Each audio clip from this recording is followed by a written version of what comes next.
దేవుని వాక్యం, దేవుని యొక్క పరిశుద్ధమైన వాక్యం మన జీవితానికి ఎంతో ఆశీర్వాదదాయకమైన వాక్యం. ఈ వాక్యంలో 119వ కీర్తన మనం తీస్తే అందులో ఒక చక్కని మాట మనకు చెప్పబడటం మనం చూడగలుగుతాం. 119వ కీర్తనలో పరిశుద్ధాత్మ దేవుడు తన భక్తుని ద్వారా మనకు బయలుపరిచిన ఒక దివ్యమైన సత్యం ఏంది అంటే, ఆ సత్యాన్ని మనం చూడగలం. 9వ వచనంలో, యవనస్తులు దేని చేత తన నడతను శుద్ధిపరచుకుందురు, నీ వాక్యాన్ని బట్టి దాన్ని జాగ్రత్తగా చూచుకొని చూడాలి. కాబట్టి యవన బిడ్డలు, మీరు వాక్యంలోకి రండి, యవన సమాజానికి రండి. మీ ఇంటిలో సెల్ ఫోన్ల కంటే కూడా దేవుని వాక్యాన్ని ఎక్కువగా ప్రేమించండి. ఎందుకంటే జీవితాన్ని ఇంకా ఏది శుద్ధి చేయలేదు, జీవితాన్ని ఏది శుద్ధి చేయలేదు.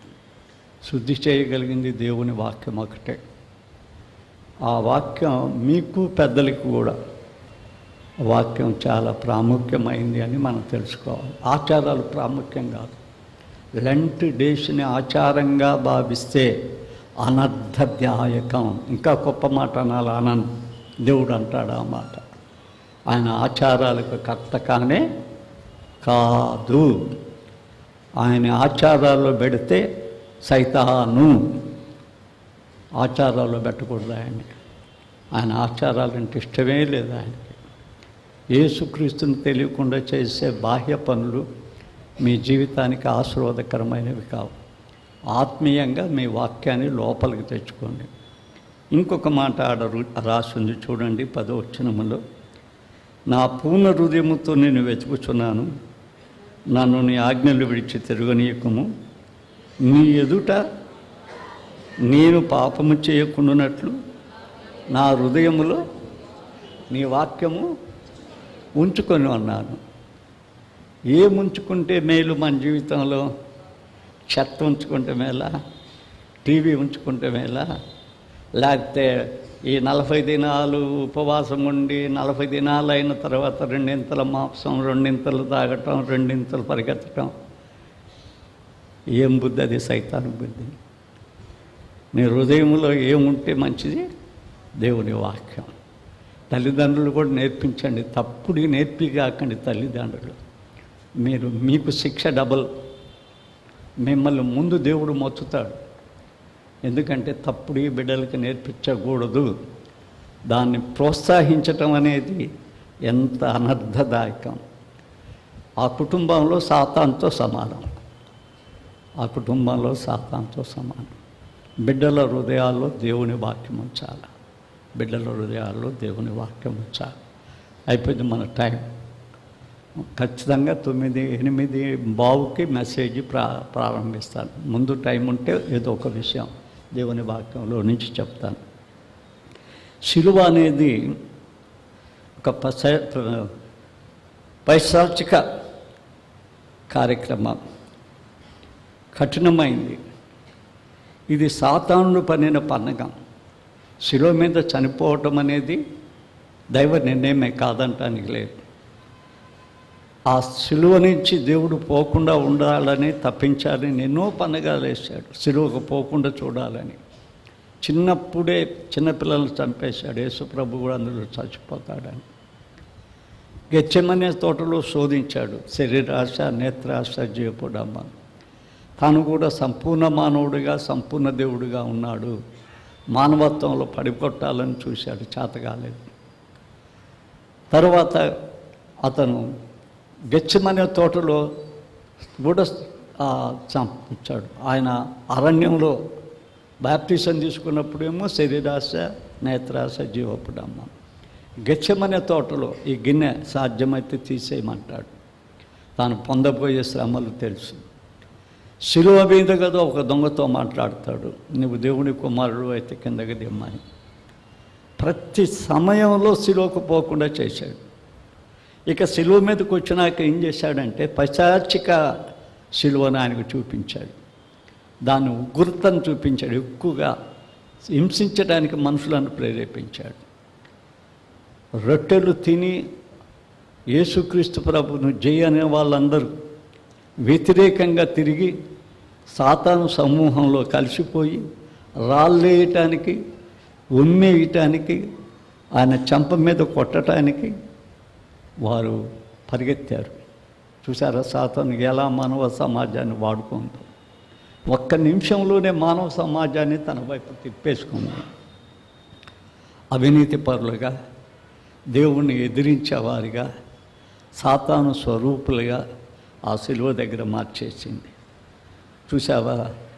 అయినా మనల్ని కాపాడటానికి వచ్చిన ఆ ప్రేమమూర్తి, ఆ ప్రేమామయుడు దేవుడు తన్ను తాను కాపాడుకొనటానికి ప్రయత్నం చేయలేదు.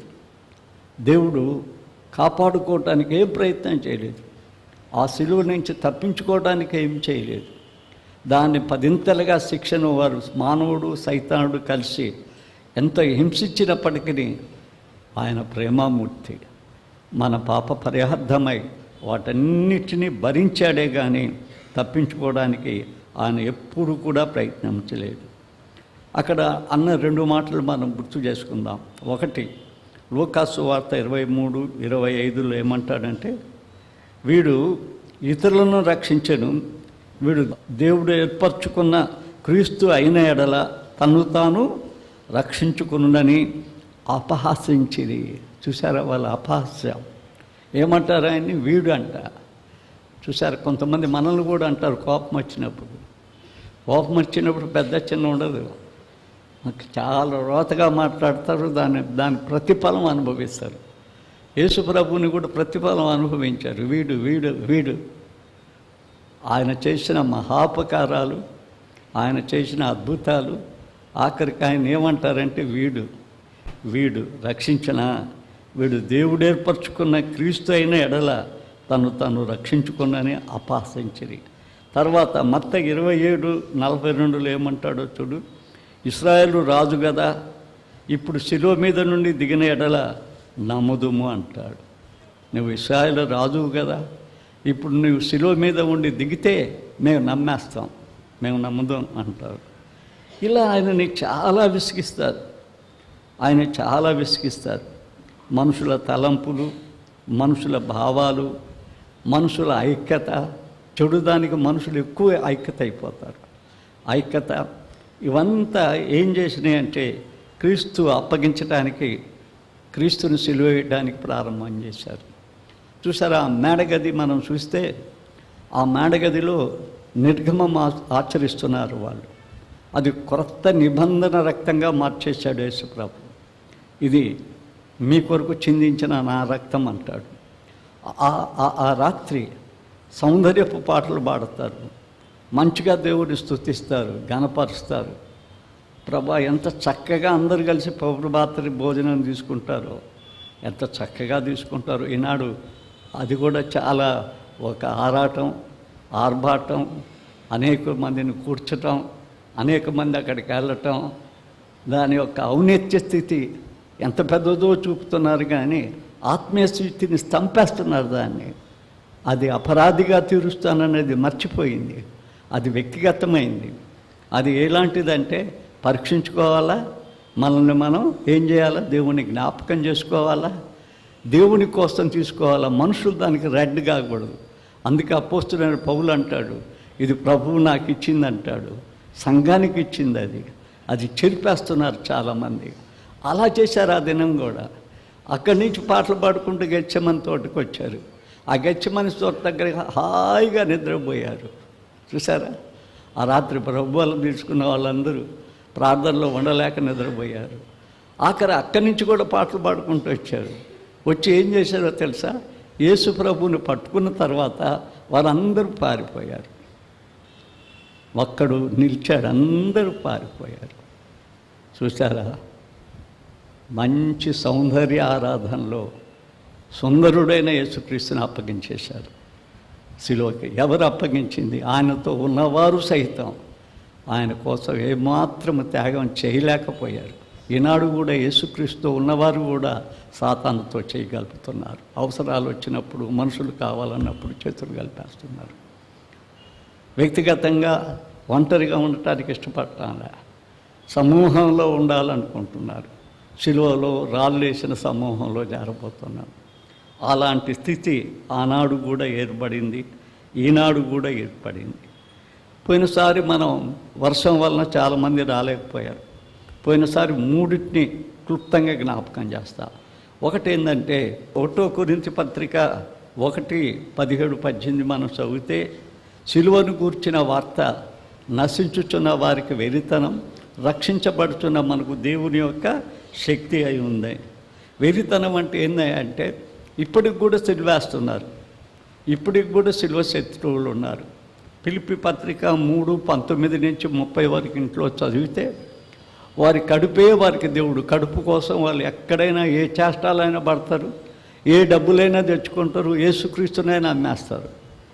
యేసుక్రీస్తు యొక్క పరిశుద్ధమైన దాన్ని కూడా సన్మాన సభలుగా మార్చేసుకుంటారు. ఎందుకంటే యేసుక్రీస్తు ప్రాముఖ్యుడు కాదు, వారికి డబ్బు ప్రాముఖ్యమైంది. అందుకే అంటాడు అక్కడ, సిలువ శత్రువులు వాళ్ళు అంటారు. సిలువ శత్రువులు వారు ఏం చేస్తారో తెలుసా? సిలువ శత్రువులు వారి కడుపే వారికి దేవుడు. ఇంకా ఏమంటాడు? నాశనమే వారి యొక్క అంతం. వారిని గురించి నేను ఏడ్చుచూ చెబుతున్నాను అంటాడు. అది నశించిపోతున్న క్రైస్తవ జాతి, దేవుని రాకడలో నిలవలేని క్రైస్తవ జాతి, నిబంధనకి మీరిన జాతి. రెండవది వాళ్ళు ఎవరంటే రక్షించబడ్డ వారికి దేవుని యొక్క శక్తి, రక్షించబడే వారికి దేవుని శక్తి. ఎఫెసీ పత్రిక 2వ అధ్యాయంలో మనం చూస్తే, ఆయన మహాకృపను బట్టి, మహాప్రేమను బట్టి మనల్ని రక్షించి, మనం చచ్చిన వారమై ఉండగా మనల్ని లేపి, చూసావా, బ్రతికించి లేపి ఆయనతో కూర్చోబెట్టాడు. అది రక్షణ యొక్క శక్తి. కాబట్టి మీరు విశ్వాసముతో రక్షించబడ్డారు అని ఎఫెసీ పత్రికలో రాయబడుతుంది. విశ్వాసము ద్వారా, ఆయన కృప వలన విశ్వాసము ద్వారా రక్షించబడ్డాం. రెండవది ఏం చెప్పామంటే, సిలువ ద్వారా సమైక్యత అయింది. ఒక జాతి, మతము, కులాన్ని ఈనాడు ఎవరైనా లెక్క పెడితే వారందరూ నరకపాత్రులని మనం ఎప్పుడు అనుకోవాల్సిందే. కొంతమంది ఇండైరెక్ట్గా ప్రేమిస్తారు, కొంతమంది డైరెక్ట్గా ప్రేమిస్తారు. ఇండైరెక్టర్ కానీ డైరెక్ట్ కానీ ఆ స్వభావం ఉన్నట్లయితే, యేసుక్రీస్తు యొక్క సమైక్యతా స్వభావం లేకపోతే, యేసుక్రీస్తు సకల జనులను ఒకే రక్షణ సువార్తగా చేశాడని, యేసుక్రీస్తు చేసిన ఏర్పాటు చేయబడ్డ జనాంగం, దేవుని సొత్తైన ప్రజలు, రాజులైన యాజక వంశం, యేసుక్రీస్తు శిలువ రక్తము ద్వారా కొనబడి పరలోకానికి కొనిపోయే వారిలో ఉండాలి అంటే ప్రాంతీయత, కులం, మతం, జాతి ఉండకూడదు. ఒకవేళ డైరెక్ట్గా ఉన్నా, ఇండైరెక్ట్గా ఉన్నా అది ఆశీర్వాదకరం కాదు. అది మనకు, మన కుటుంబాలకు, సంఘాలకు చాలా విధాలుగా నష్టకరం. అది చాలా నష్టకరం. అంతేకాదు, మానవ ప్రపంచంలో దేవుని దృష్టిలో నీచకరం. ఆయన ఏం చేశాడంటే, సన్ని చేసి అన్యజనులని కానీ యూదులని కానీ ఏమీ లేకుండా ఆ కులపు గోడలన్నీ కూల్చివేసి, ఎఫెసీ పత్రిక 2వ అధ్యాయం చెప్తున్నా 14వ వచనం నుంచి ఆఖరి వరకు చూసినట్లయితే, వారందరినీ సమైక్యపరిచాడు క్రీస్తులో. వారందరూ కలిసి యేసునకు నివాస స్థలంగా ఉన్నారు. ఆయన మనం మూలరాయి అయితే మనందరము చెక్కబడిన రాళ్ళమై ఆత్మ సంబంధమైన మందిరంగా మనం నిర్మించబడుతున్నాం.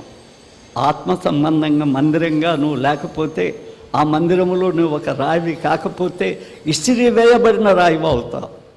ఇసిరి వేయబడిన రాయి అవుతాం. అది రెండవది. మూడవది ఏంటంటే, యేసుక్రీస్తు శిలువ ద్వారా ప్రత్యేకత ఏమని పోయిన వారం మనం జ్ఞాపకం చేసుకున్నాము అంటే, నవజీవనం. నా మటుకైతే బ్రతుకుట క్రీస్తు అంటాడు, చావైతే లాభము అంటాడు. నేను క్రీస్తుతో సిలువ వేయబడ్డాను అంటాడు. అది పాపస్థితి నుంచి విడుదల. ఏది? నా మటుకైతే సిలువ వేయబడ్డాను అనే మాట పాపము నుంచి విడుదల. ఇక జీవించువాడను నేను గాను, నాలో క్రీస్తు ఉన్నాడంటే అర్థం ఏంటి? అది పునరుద్ధాన నిశ్చయత. నేను పునరుద్ధానుడయ్యాను. నేను ఎవరికి చెందను, ఏ వ్యక్తికి చెందను, ఏ మనసుకి చెందను, ఏ గుంపుకి చెందను, ఏ కులానికి చెందను. నేను ఎవరికి చెందినవాడిని? యేసుకు చెందినవాడిని. అదే నా పిలుపు. రోమాపత్రిక 1వ అధ్యాయం 7 ఆఖరి భాగమే నా జీవితంలో 55 సంవత్సరాలు పట్టుకొచ్చింది.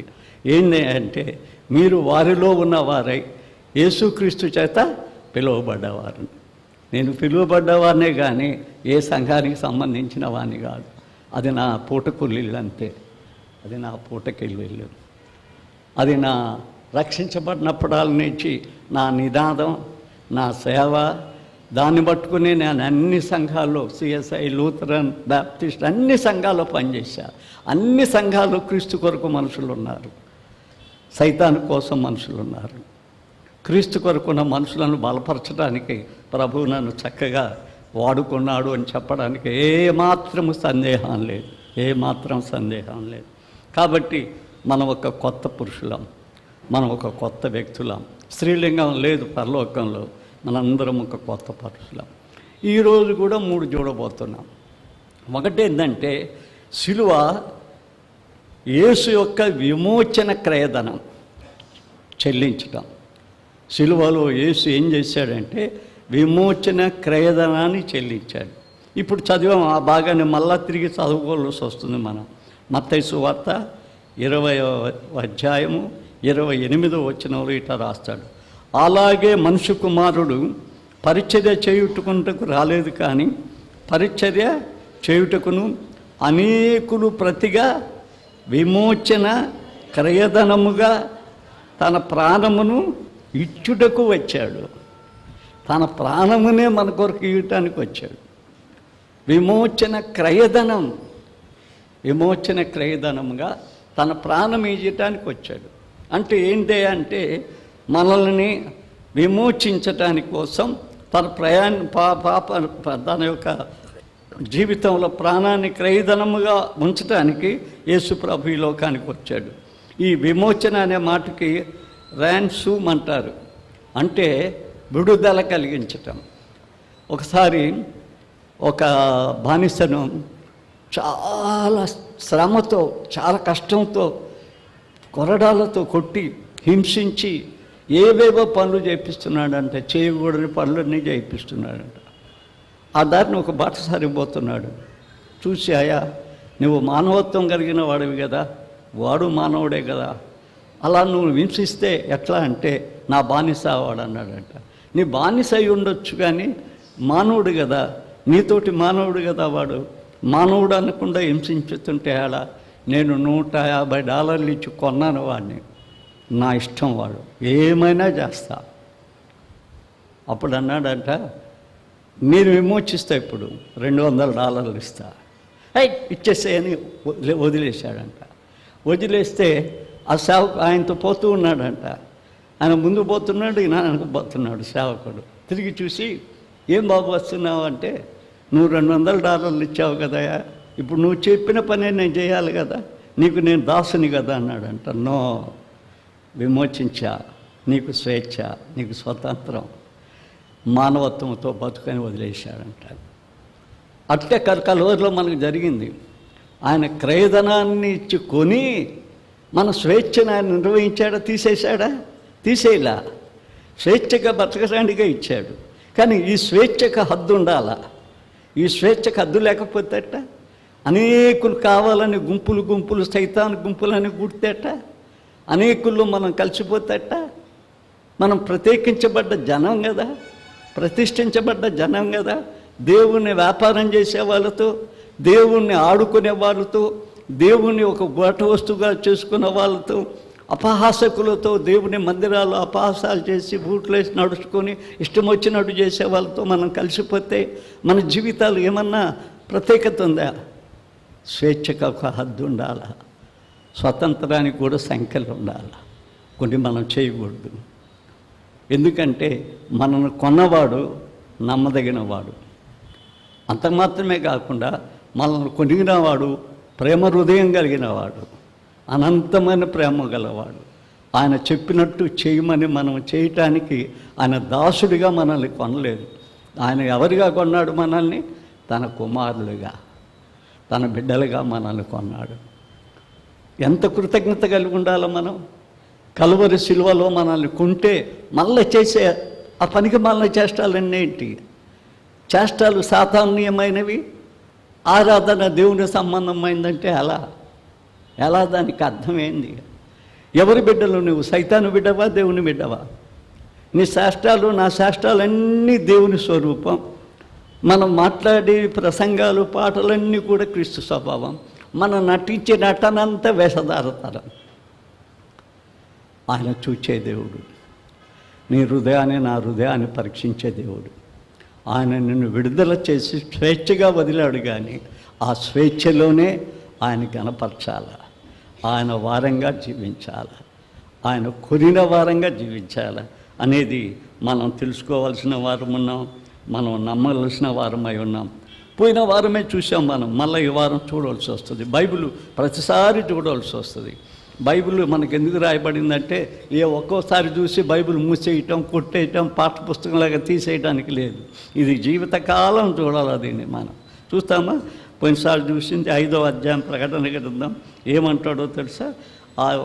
అది విప్పిన తర్వాత ఏమంటాడంటే, నువ్వు రక్తమిచ్చి, నువ్వు వధింపబడ నీ రక్తమిచ్చి ప్రతి వంశంలోనూ, ఆయా భాషలు మాట్లాడే వారిలోనూ, ప్రతి ప్రజల్లోనూ, ప్రతి జనములోనూ దేవుని కొరకు మనుషులను కొని, మీరు ఎవరు? సైతాను రాజ్యంలోకి పోతేట, దేవుని అమ్ముకునే వారితో కలిస్తేట, దేవుని రక్తాన్నే సిలువేసే వారితో కలిస్తేట, సిలువ ఎత్తుకొని తిరుగుతూ మేము సిలువేయబడ్డాం యేసుక్రీస్తు వారు అని చెప్తే ఎట్లా?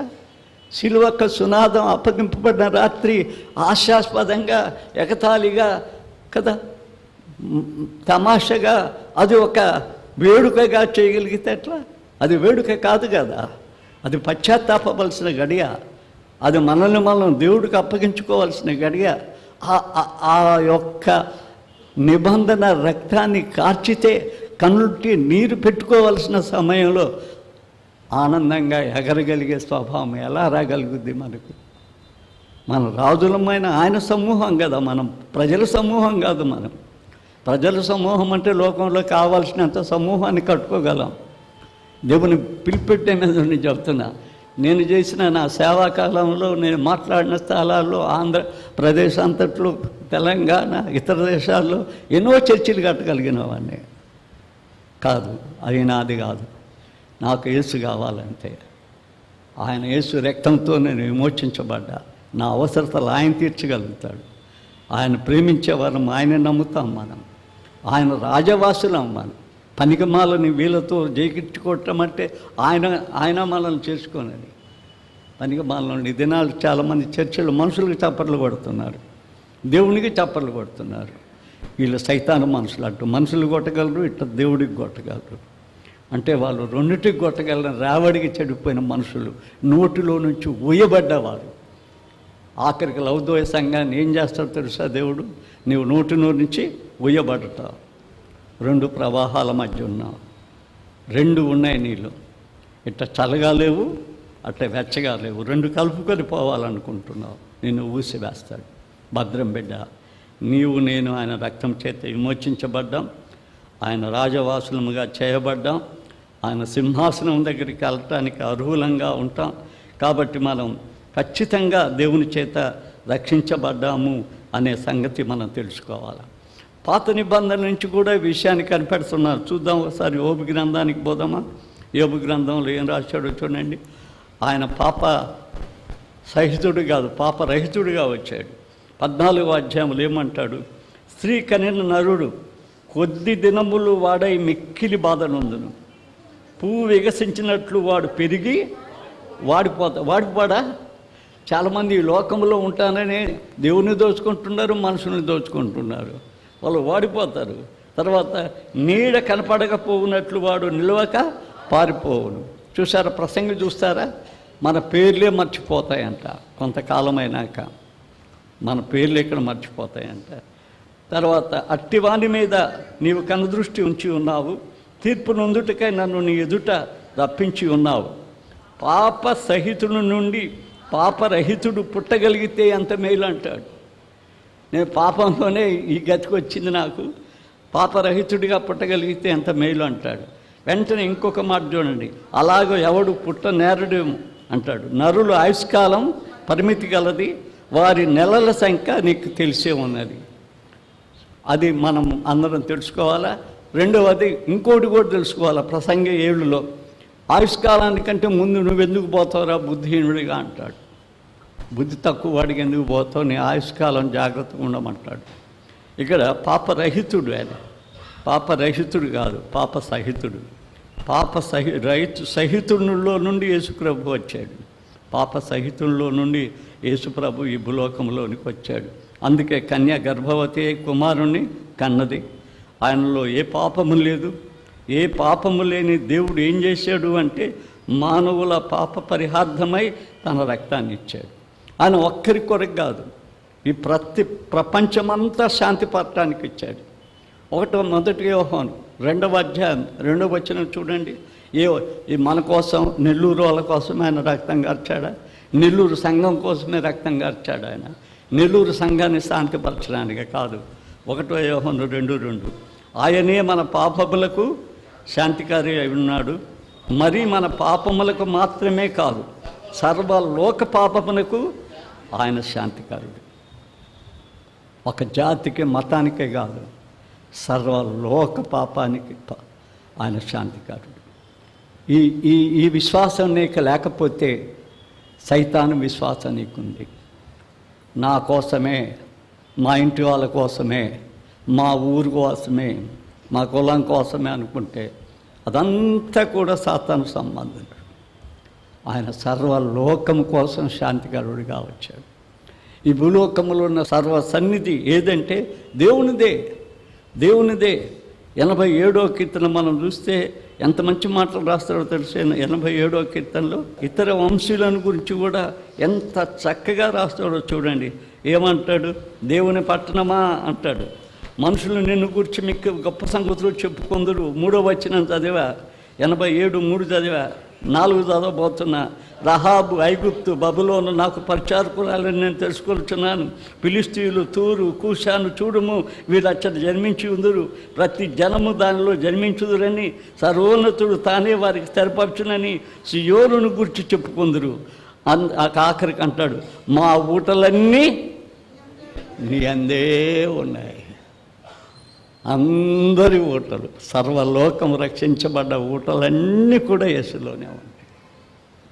ఆయన విమోచన ఒక జాతికి సంబంధించింది కాదు, ఒక కులానికి సంబంధించి కాదు, అది వారికి సంబంధించింది కాదు. స్వతంత్రం అన్నాం, ఈ స్వతంత్రం మనకు సంబంధించింది. ఆగస్టు 47:15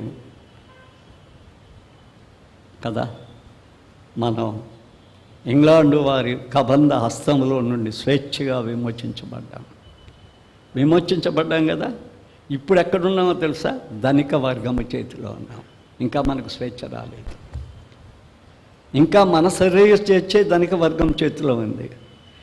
మన జీవిత స్వేచ్ఛ సాతాను చేతిలో ఉంది. యేసుక్రీస్తులోకి వచ్చానే కానీ ఆయన విమోచన ధనముతో విడిచిపెట్టబడ్డ వారు ఎంతమంది ఉన్నాం ఈడ?